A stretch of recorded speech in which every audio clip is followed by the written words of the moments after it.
अभी इसके पहले जो मैंने वीडियो डाली थी उसमें डबलिंग हो गई थी, जिसके कारण ना मेरी आवाज़ अच्छे से आ रही थी, ना किसी की आवाज़ अच्छे से आ रही थी, और ना जो बोल रहे थे उनकी आवाज़ अच्छे से आ रही थी। इसलिए मुझे वो वीडियो डिलीट करनी पड़ी, और वो वीडियो मैं बहुत अच्छे से फिर से आपके सामने लेकर आऊँगी।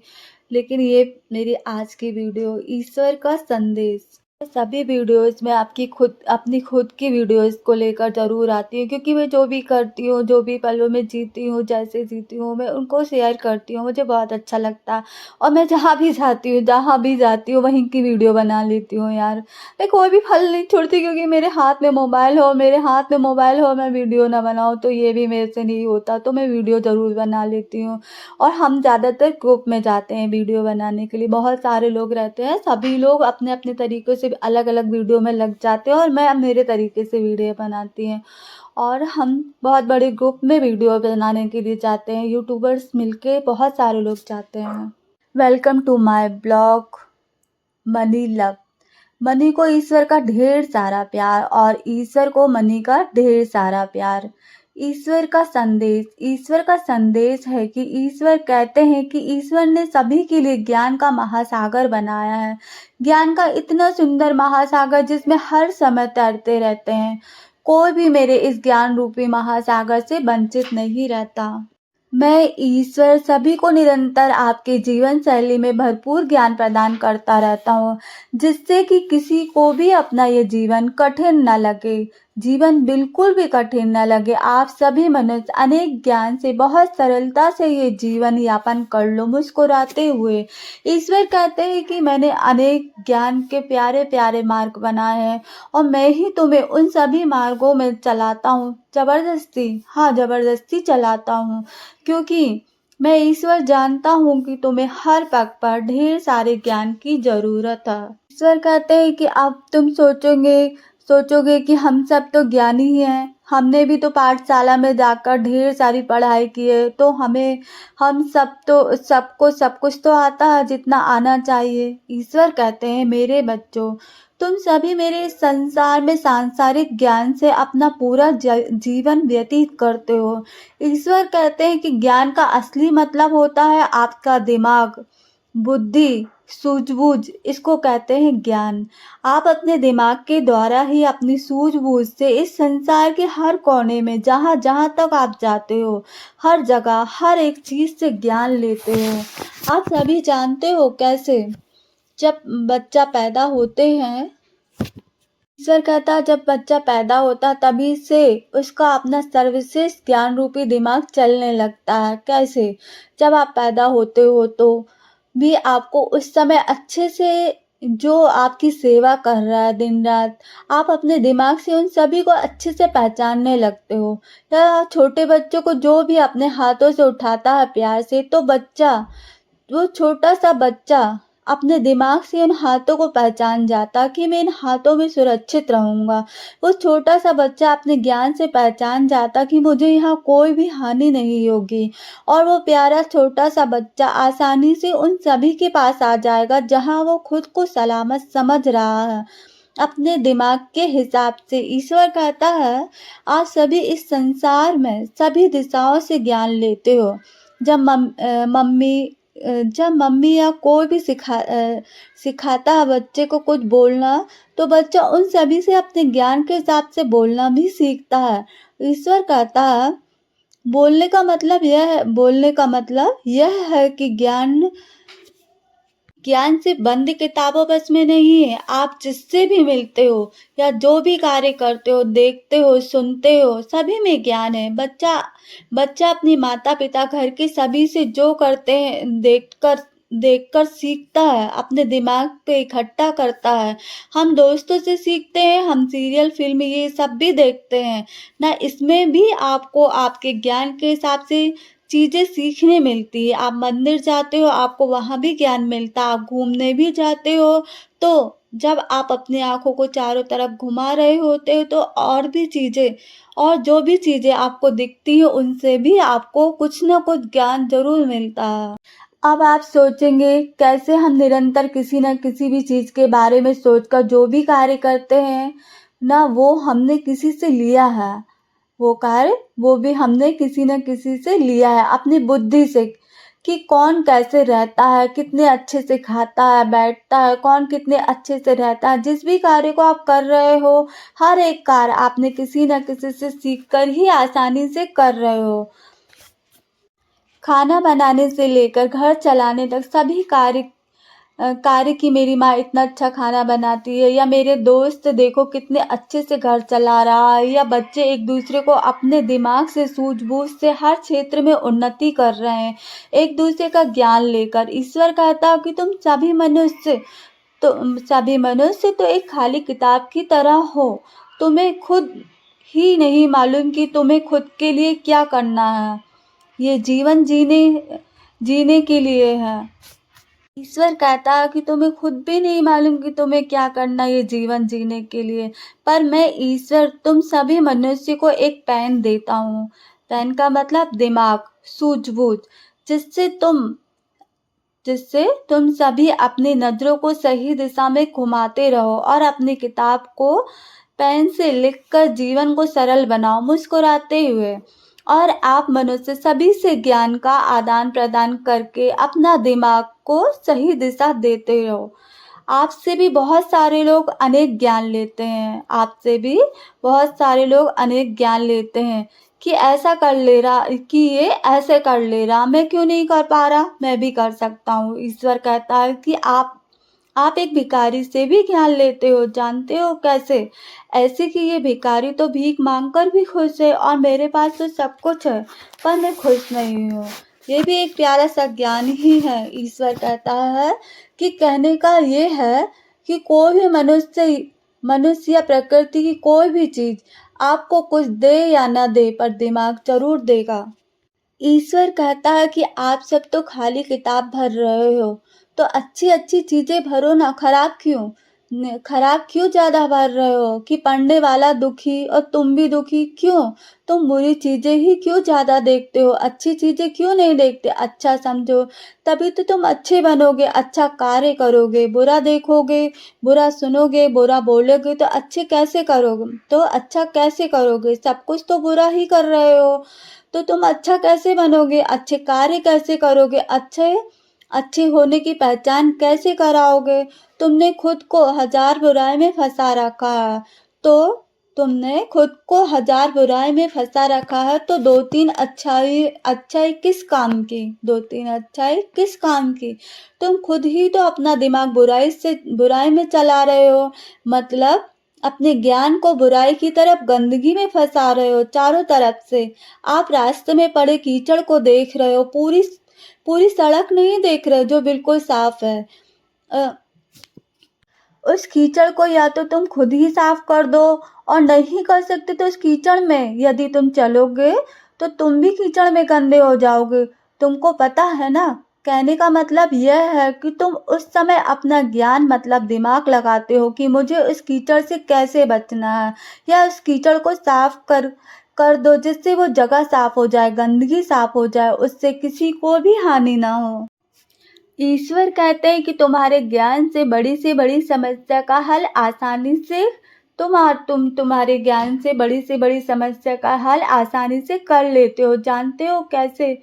क्योंकि तुम्हारे दिमाग को उस समस्या को हल करने के लिए अनेक तरह के रास्ते निकालते हो कि ये समस्या हल हो जाए, और हो भी जाती है। आपके अपने दिमाग से एक सही मार्गदर्शन के साथ आपने उसे सॉल्व कर लिया, अब तो समस्या खत्म। और कोई पूछे तो आप बोलेंगे कि यार सभी सभी सही हो गया, समस्या खत्म हो गई अच्छे से। ईश्वर कहता कि कभी भी कोई भी छोटी या बड़ी समस्या तभी हल होती है जब तक आप उसका सही उत्तर ना ला दो। किसी भी प्रश्न का जब तक सही उत्तर आप नहीं ला पाओगे, वो प्रश्न ही रह जाएगा, वो कभी भी पूरा हल नहीं हो पाएगा, और उस प्रश्न का सही उत्तर ही उस समस्या का हल करेगा। ईश्वर कहता है कि आप किसी भी प्रश्न में कितने भी अनेक प्रकार के उत्तर लगा लो, पर फिर भी आपको उसका सही रिजल्ट नहीं मिलेगा, क्योंकि वो गलत है। आप उलझे रहोगे उसमें हमेशा। आपको यदि उससे निकलना है तो उसका सही उत्तर लगाओ, जिससे कि वो प्रश्न पूरी तरह से सॉल्व हो जाए। ईश्वर कहता है कि नहीं, पर आप तो सही हो अपने दिमाग के हिसाब से, आप जो भी कर रहे हो मैं सही हूँ, मैं अच्छा हूँ, मैं बुद्धिमान हूँ। आप खुद सोचो, आप समझदार बुद्धिमान होते तो भंवर में फंसे नहीं होते, वहां से निकलने का सही उपाय निकालते और खुश हो जाते। आप जहाँ सोचकर ज्यादा परेशान हो रहे हो तो आप समझ लो वहां पर आप पूरी तरह से फंसे हो, एक ऐसे जाल में फंसे हो जहां आप आसानी से निकल नहीं सकते। खुद को आपने फंसाया है वहां पर उलझकर।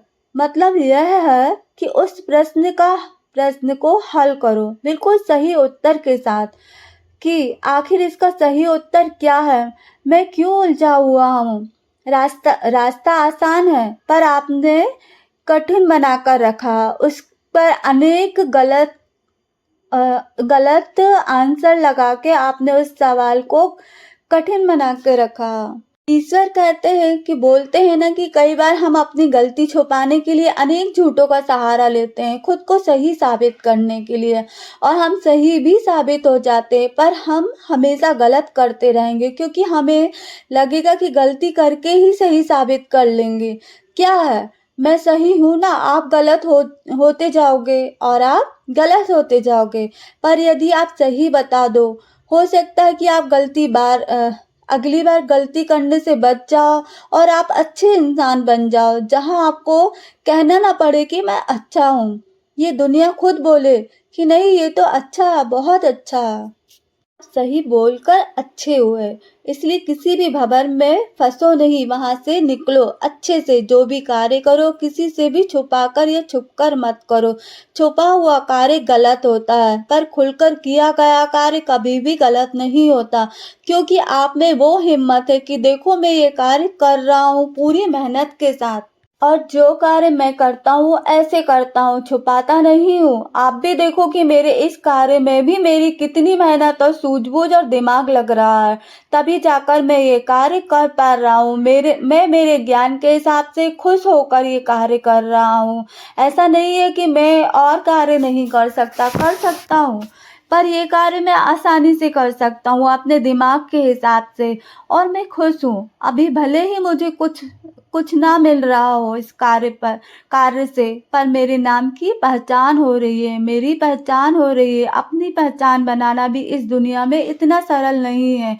आपको अपनी पहचान खुद बतानी पड़ती है, पर मेरी पहचान ये दुनिया बताएगी, क्योंकि मैं मेरी मेहनत से मेरी सही पहचान बता रही हूँ, जो शायद मेरे लिए और मेरे कार्य दोनों के लिए बहुत जरूरी है कि सभी लोग मुझे जाने मेरे नाम के साथ। इसलिए जब मुझे इसीलिए जब जो मुझे मिलेगा तब मिलेगा, पर आज जब लोग मेरे नाम के साथ चर्चा करते हैं ना, तो मुझे अच्छा लगता कि मेरा नाम है जो मुझे खुशी दे रहा, और ये खुशी मुझे और आगे कार्य करने में सफलता देती है। ईश्वर कहता है कि कोई भी कार्य छोटा या बड़ा नहीं होता, बस कार्य वही करो जिसमें आपको खुशी प्रदान हो, वो कार्य आपको बोझ कभी ना लगे। जैसे कि माँ अपने घर को कितनी खुशी के साथ संभाल लेती, पिता अपने कार्य को खुशी के साथ संभालता है। सभी अपने कार्यों को खुशी के साथ संभालते हैं। जहाँ कोई भी कार्य में परेशान ना हो जाओ। अगर समझ लो आप उस कार्य को, जैसे अगर आप किसी कार्य में परेशान हो जाते हो तो आप समझ लो कि आप उस कार्य को जैसा करना चाहिए वैसा नहीं कर पा रहे हो, इसीलिए आप परेशान हो रहे हो। ईश्वर ने सबको ज्ञान के सागर में निरंतर डुबकी लगवाता, हर रोज अनेक बार, पर कई लोग तो सिर्फ मनोरंजन करते रहते, कुछ सीखना ही नहीं। मैं क्यों सीखूं, मेरे लिए थोड़ी ना ये सब बना, मैं तो अपने जीवन का आनंद लूंगा मूर्ख बन के, कि कोई भी कुछ बोले तो आता ही नहीं है, सीधा बोल दो नहीं आता। और कई लोग अच्छा सीखते भी हैं, अधिकांश बुरा भी सीखते हैं, क्योंकि वो अपना दिमाग उसी तरीके का बना लेते, दिमाग वही लेगा जो आप उसे लेना सिखाओगे। ईश्वर कहता है यदि आपने दिमाग में ये फिट कर दिया कि इंसान अच्छा है या बुरा, तो दिमाग उसको वैसा ही देखेगा। इंसान तो कोई भी कभी भी बुरा नहीं होता, पर आपकी नज़र उसे कैसे देखती है, अपने दिमाग में उसे कैसे बनाकर बिठा लिया, ये आपने खुद किया है। यदि आपको किसी से नफरत है तो वो आपके लिए लाख अच्छा कर ले, पर आप हमेशा उसमें एक बुरा ही बुराई ही ढूंढोगे और सबको अच्छाई अच्छाई नहीं बताओगे, इसकी बुराई ही बताओगे। हजार अच्छाई छोड़कर सिर्फ एक बुराई जरूर बताओगे। और जो आपकी नज़र में अच्छा है तो उसमें आपको कभी भी कोई बुराई नहीं दिखेगी, कभी नहीं। उसकी अनेक बुराई उसकी अनेक बुराई होने के बाद में आप उसकी एक भी बुराई नहीं देखोगे, नहीं, क्योंकि वो आपकी नज़र में अच्छा है और हर गलती को माफ़ करके आप उसकी एक अच्छाई को देखोगे। क्योंकि आपने अपने दिमाग में फिट कर दिया, आपने अपने सही ज्ञान से सही तरीके से आपने अपने सही ज्ञान और सही तरीके से देखा ही नहीं। आपने वही देखा जो आप देखना चाहते हो। आप जो भी बोलते हो करते हो अपने ज्ञान या दिमाग के हिसाब से ही करते हो। आप कितनी भी अच्छी जगह हो आओ सीख लो, पर आप करोगे वही जो आपने अपने दिमाग को सिखा रखा है। आपका दिमाग आपसे वही कराएगा, वही बुलवाएगा कि तुमने मुझे यही सिखाया है, इसलिए मैं यही इस्तेमाल कर रहा हूँ। जैसे दिमाग एक रोबोट की तरह, आप इसे जो भी सिखाओगे बुलवाओगे, ये वही बोलेगा, सीखेगा। दिमाग रूपी रोबोट को आप जो सिखाओगे ये सिर्फ वही बोलेगा, वही कार्य भी करेगा। चाहे आप इसे भागवत में भी ले जाओ, पर ये सिर्फ मनोरंजन ही करके आना, इसके तो मनोरंजन करके ही आना है कि और मजे ले, और यहाँ पर बैठकर वो मजे लेगा। ये सही मार्गदर्शन वही लेगा जहाँ आप इसे सही तरीके से करवाओगे। पूजा पाठ करने से क्या हमें ईश्वर की प्राप्ति हो जाएगी? सोचो और समझो। ईश्वर की प्राप्ति तभी होगी कि जब हम अपने इस जीवन में हर हाल में हमारी सभी समस्याओं को सही तरह से खुश होकर हल करेंगे और हर हाल में खुश रहेंगे, हर हाल में। और जब भी पूजा पाठ करने जाएंगे ईश्वर के मंदिर में, पूरी सच्ची भक्ति मुस्कुराहट के साथ करेंगे, तब ईश्वर की सही तरह से आपको प्राप्ति होती है। ईश्वर कहता है ऐसा नहीं कि हम पूजा पाठ कर रहे हैं और अंदर से दुखी है, लोगों के लिए छल कपट पाप और बुराई है, तो हम क्या सही में पूजा पाठ को सही तरीके से कर रहे हैं? ऐसी पूजा पाठ का क्या काम?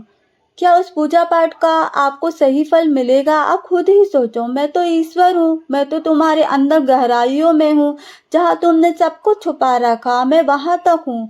तो क्या मैं तुम्हारे बाहरी रूप को देखूंगा या अंदर अंदर तक तुम्हारी छुपी हुई भावनाओं को देखूंगा? ईश्वर कहते हैं मैं तो तुम्हारे अंदर छुपे हुए अंदर के अनेक सवालों का जवाब देता हूँ, सही मार्गदर्शन कराता हूँ कि जो तुम्हारे अंदर गलत चीजें, तुम इसे निकालो। जो तुम्हारे अंदर गलत चीजें तुम इसे निकालो। जिससे तुम इन गलत चीजों को निकाल दो, जिस दिन तुम इन गलत चीजों को निकाल दोगे उस दिन से तुम मेरी पूजा पाठ बहुत ही आनंदित होकर करोगे। फिर मेरी तुम्हें प्राप्ति होगी कि हाँ तुम अब सही हो, तुम वाकई में मेरी पूजा पाठ कर रहे हो। ईश्वर कहते हैं कि हाँ उस दिन से मुझे लगेगा कि हाँ वाकई में तुम मेरी पूजा पाठ कर रहे हो। पूजा पाठ तो सिर्फ तुम अपना कार्य कर रहे हो। पूजा पाठ करके तो तुम सिर्फ अपना कार्य कर रहे हो कि बस पूजा करनी है तो कर लो, जो वर्षों से कई युगों से चला आ रहा है। पर पूजा पाठ करना क्यों किया जाता है और कैसे किया जाता है? क्या हम मनुष्य, आप खुद सोचो, क्या सच में सही तरीके से उस मालिक की पूजा पाठ करने के लायक हैं हम, जिसने हमें सब कुछ दिया है, सब कुछ? क्या हम वाकई थोड़ी सी पूजा पाठ में हम उसे कुछ दे पा रहे हैं? अच्छे से सोचो। क्या ईश्वर को हमसे सिर्फ इतना ही चाहिए कि हमने थोड़ा दान पुण्य कर दिया, पूजा पाठ कर ली और ईश्वर हमसे खुश हो जाए? आपने कभी सोचा जो हमें हर एक चीज दे रहा है, तो क्या वो हमारे थोड़े से की इसको जरूरत है? और हम जो उस समय उस ईश्वर को चढ़ा रहे होते हैं वो भी तो ईश्वर ने दिया है। और जो हम ईश्वर को चढ़ा रहे होते तो वो भी तो ईश्वर ने ही दिया है, तुम्हारा थोड़ी ना है, उसका ही है, उसको चढ़ा रहे हो। कुछ भी नहीं है हमारा, कुछ भी नहीं। चाहे आप करोड़ों का भी अभिषेक कर लो, तुम्हारा कुछ भी नहीं गया, सब कुछ ईश्वर का है और ईश्वर को ही चढ़ा रहे हो। तुम तो वैसे ही हो जैसे तुम हो। किसी भी मनुष्य में इतनी ताकत नहीं कि दुनिया के मालिक को कुछ भी दे सके। हाँ, पर मालिक आपसे आपकी सच्ची मुस्कुराहट जरूर लेते हैं, एक ऐसी मुस्कुराहट जिसमें किसी के लिए छल कपट पाप लोभ, हिंसा या निंदा ना हो। एक ऐसी मुस्कुराहट जिसे देखकर सब सच में अंदर से मुस्कुराए, जिसे देखकर सब अंदर से मुस्कुराए। जो मुस्कुराना भूल गया वो मुस्कुरा दे। एक ऐसी मुस्कुराहट जो रोते हुए को हंसना सिखा दे। एक ऐसी मुस्कुराहट जो आपको जिंदगी जीना सिखा दे। एक ऐसी मुस्कुराहट जिसमें सभी के लिए सच्ची भावना, प्यार, समर्पण, स्नेह, श्रद्धा, दयालुता, क्षमा करने की भावना हो। एक एक एक प्यारी सी मुस्कुराहट जो पूरी तरह से शुद्ध हो, अमृत के समान, जिसमें कोई भी विषैले तत्व ना हो। ईश्वर कहते हैं एक सर्वव्यापी सर्वश्रेष्ठ मुस्कुराहट के साथ होकर ईश्वर की सही रूप में पूजा पाठ करो। आप कभी निराश नहीं होंगे और मैं ईश्वर भी हमेशा आप सबसे खुश रहूंगा और मैं हमेशा तुम्हें देखकर खुश हो जाऊंगा और मुस्कुराऊंगा कि ये मेरा बच्चा है, जो कभी भी किसी का बुरा तो क्या सोच भी नहीं सकता, करने का क्या बुरा सोच भी नहीं सकता। ईश्वर कहता है कि फिर मैं ही बोलूंगा कि ये जिसके लिए भी करेगा अच्छा ही करेगा और इससे सभी का अच्छा ही होगा, क्योंकि मैं ईश्वर ही उससे अनेक अच्छे कार्य करवाऊंगा संसार के लिए। संसार उसके किए अच्छे कार्य देखेंगे, मैं कराऊंगा, क्योंकि वो ईश्वर का बच्चा है और ईश्वर उसका हाथ पकड़कर हर उस रास्ते पर लेकर जाएंगे जहाँ उसकी ज़रूरत है।